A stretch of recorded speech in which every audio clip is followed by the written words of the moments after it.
up guys, I hope you're all doing well. I'm sorry if I look a little bit tired. I have been very busy with university and getting marks back and feedback and all of that, so I'm taking a day off today, but we're going to be discussing the Syndicate cards, and I must say the Bounty and Witch Hunter archetype is looking really spicy. So I'm going to take you guys through the cards, and then next we'll be doing the Scaliger cards within a day or so.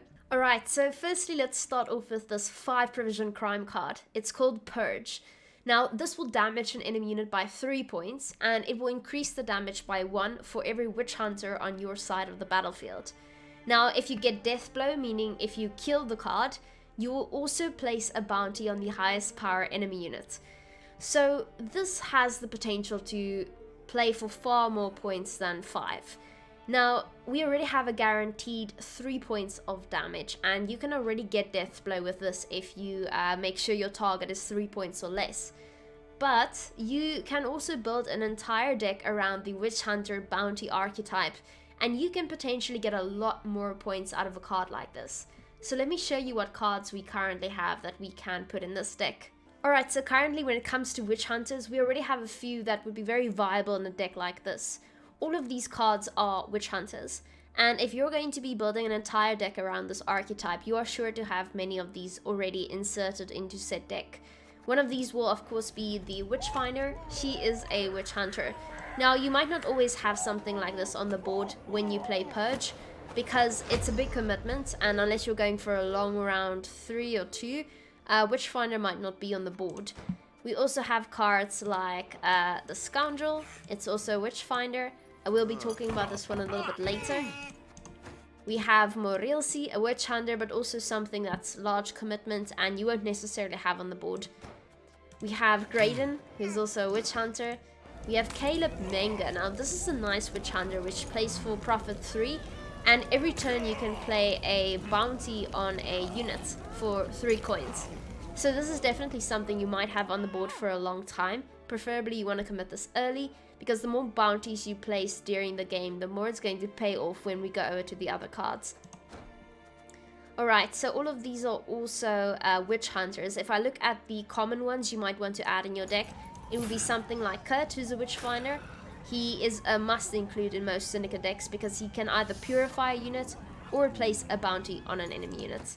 You also have something like the Witch Hunter Executioner. It gives you 2 coins, and every time you pay a coin, you can give an enemy unit bleeding for a turn. But if it already has a bounty, it will just damage it instead, which is very effective when it comes to some control and removal.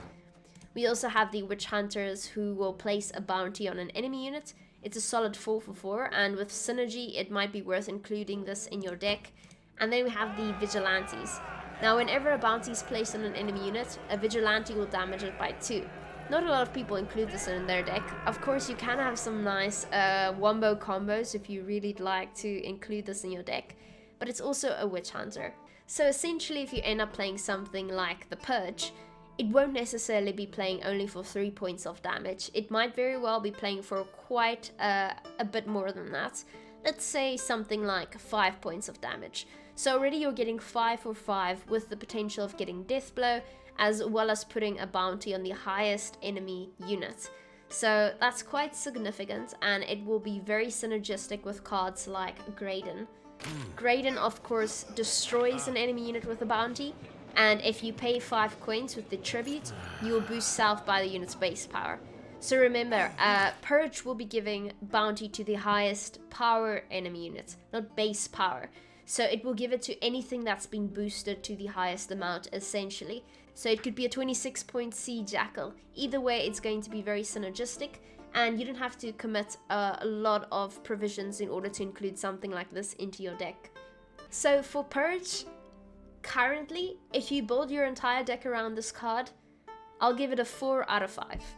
It has the potential to be more, but I haven't played this card yet, so I'm not sure.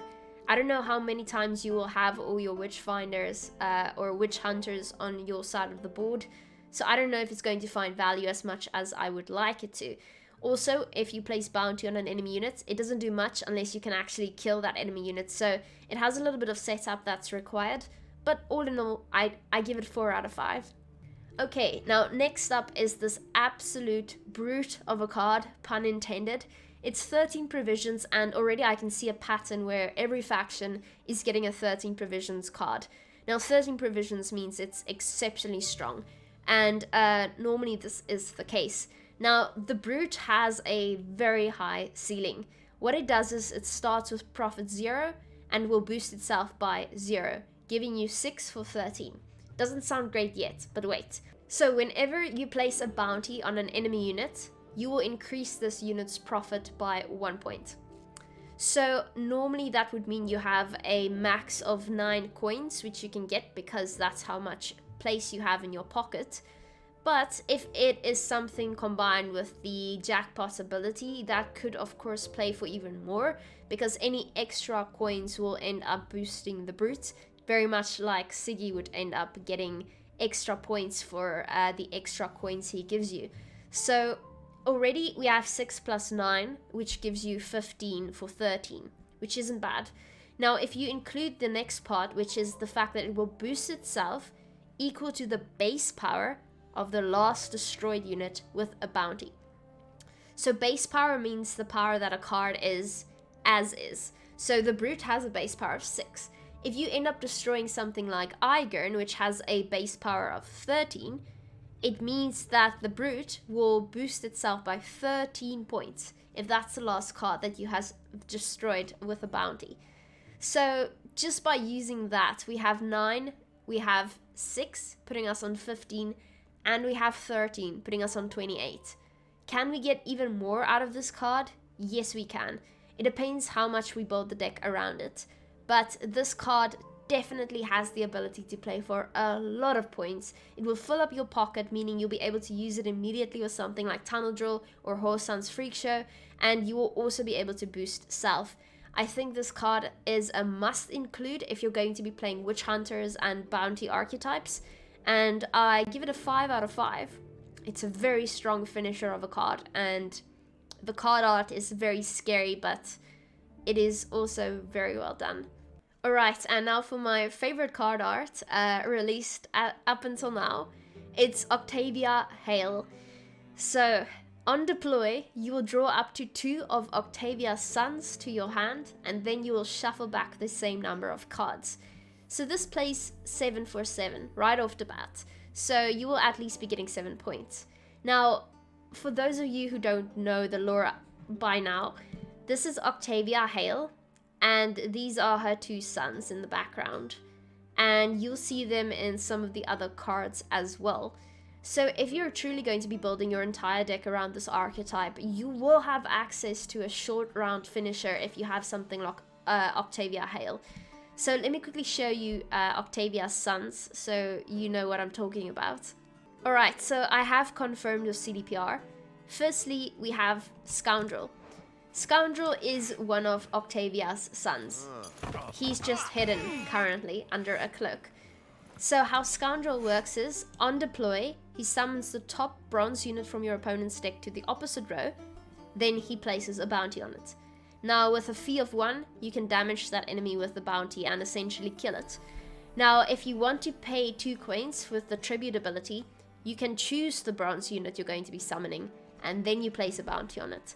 So instead of randomly pulling a bronze unit out of your opponent's deck, you can actually peek into their deck, see all the bronzes they have, figure out what strategy they're going to be employing throughout the game.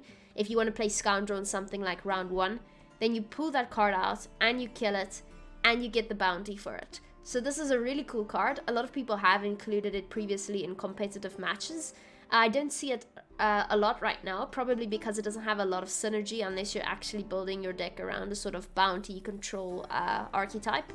But this is one of the options you will be having. Another one of them is, of course, Octavia Hale. Now, also, I haven't seen someone play this yet. It has Intimidate, meaning every time you play a crime card, it will boost itself by 1 point. On deploy, it will place a bounty on an enemy unit. If there already was an enemy unit with a bounty, you will gain coins equal to its base power. Again, if there's currently an enemy on this board with a bounty, no matter what enemy it is, you have the option of selecting something with a very high base power like Igern again, and this card has Intimidate, making it an engine, and you have Bounty on the largest card on your opponent's side of the board, essentially. So you can then finish Eigen off for something like Graydon and get more coins. So I can see this card being included in a Witch Hunter deck. You also have Ignatius Hale. Now, he is not a good boy, don't be fooled. Only Nickers is a good boy. He is 12 points for 6 provisions. How he works is, on deploy, he damages himself by the tribute cost, meaning he's going to damage himself by 9 coins. But you can cancel the deploy ability if you decide to pay the tribute off. So, whenever you place a bounty on an enemy unit, it will reduce this unit's tribute cost by 1. So that is pretty cool, because essentially every single bounty you play throughout the game will be reducing Ignatius Hale's damage to self. So if you can play like 9 bounties throughout the game, Ignatius Hale is going to come down for a 12 for 6, and you're going to be able to pull him out with something like Octavia Hale in a short round 3 and just play for an astronomical amount of point slam. 12 points, 7 points Octavia Hale, and maybe a third son, which can also have a lot of points. So this just has the potential for a lot of setup. You're guaranteed to draw the cards you need to pull off those finishing moves. I love this card quite a bit. And of course, we also have the new card, the Brute, we can pull out with Octavia Hale. Now, the Brute being a 13 provision card, you can pull out with Octavia Hale. So you pull out the Brute, you pull out Ignatius Hale, which are the same characters, by the way, and you just get both of them in a short round 3 and you win. You take it from there. I absolutely love this, and I must say, I give the Brute 5 out of 5, but I give Octavia Hale 5 out of 5 as well. I think for 7 provisions, being guaranteed to draw 2 of your golds, that's just an astronomical amount of point slam. It gives you consistency, and it's a must include in my opinion. I'm giving it 5 out of 5 if we're going to see the Witch Hunter archetype be strong and competitive. Also, that card art gives it a 5.1 out of 5. My rating scale is a little bit skewed, but it's okay. I think I'm getting away with it. And then finally, the Savvy Hackster. Now, this is a alright card. You can include it if you want to. It has bonded synergy. And this guy is essentially selling rocks so people can stone a witch. That's what he does. He sells rocks. So I think he's made it in life. Some morally questionable decisions he's made, but he's putting himself out there. So essentially he plays for 6 for 4. And if you have another card of him already on the board, the second one will play for 8 for 4. As that's what bonded does, right? So he gets profit 1, and on deploy he damages an enemy unit by 1. If you have bonded, he will get profit 2 and damage an enemy by 2. Now, this isn't a must include in your deck. Right now, we already have a few cards like this in several factions. You can rate his value based on these similar archetypes. We have the Malcolm Marauder. It also plays for 6 for 4. If you have 2, it plays 8 for 4. It gains vitality for 2 turns, but if you already have 1 on the board, it gains vitality for 4 turns.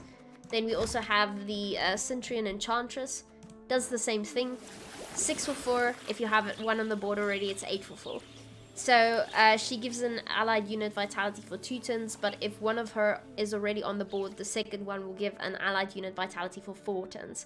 So you can rate the Savvy Hackster essentially based on how good these cards that already exist are. Whether you include this in your deck, I don't know. It's a human, so it doesn't have synergy with the Witch Hunter archetype. I mean, you get a coin, which is nice, and you get to damage an enemy, which is nice as well. I would rather be playing other crime cards that have more synergy with control, removal, and giving bounties. I don't think I'd include the Savvy Hackster in my deck. If anything, I'd rather go for 5 provisions, and I would end up including something like the Sewer Raiders for thinning, or the Casino Bouncers for thinning as well. But that's just my opinion. Like the Malcolm Marauder and the Centurion Enchantress, I would give Savvy Hackster a 2 out of 5. I don't think it's a very good card. Of course, it's not horrible. You can include it if you want to, but I think you can get better value out of other crime cards which play for 4 provisions. I mean, just an example for what you can get for 4 provisions would be a nice Slander crime card. You get 3 profits and you place bounty on an enemy unit. It's also a crime card, so if you're playing line pockets, you will get 4 coins, not just 3. I mean, I would much rather have this card because it will also have great synergy with the Hales. So all the bounties you've placed on cards beforehand will accumulate into a beautiful crescendo, giving you a nice point slam round 3 and winning you the game. You also have some nice control crime cards. Again, you get 4 profit with this card, and you get to kill a card. And it's a crime card. It's just very much more synergistic in my opinion than that card. We also have Swindle, so we can get a lot more profit with a card like this, especially if we're going to be playing Crown Splitters in the upcoming meta. It's going to depend on the patch, that's for sure. Okay guys, that has been me and what I think of the current Syndicate archetypes. I quite like the fact that Bounty and Witch Hunters are getting even more support. I don't think we see enough Syndicate decks that are totally based on Bounty, and I don't think we have any that are really based on Witch Hunters at the moment. Nothing that's meta, at least. Also, the sun is attempting to blind me. I don't know if I have wronged it in any way. Maybe it didn't like my Savvy Hackster 2 out of 5. I can't blame it. Anyway, thank you guys for watching. I appreciate it. I will be releasing a Scalaga video pretty soon. I'm just waiting for the final 2 to be revealed. I also recently competed in a cards tournament. I haven't quit Gwent, I also won't, so don't be afraid, but it went really well. I got first place, tied. It was a fun experience, I must say. I wouldn't mind doing something like that again in the near future. And yeah, I appreciate your support, and I can't wait to show you my thoughts on the Scalaga expansion. I think it's going to be very scary and perhaps a tier 1 faction, that's for sure.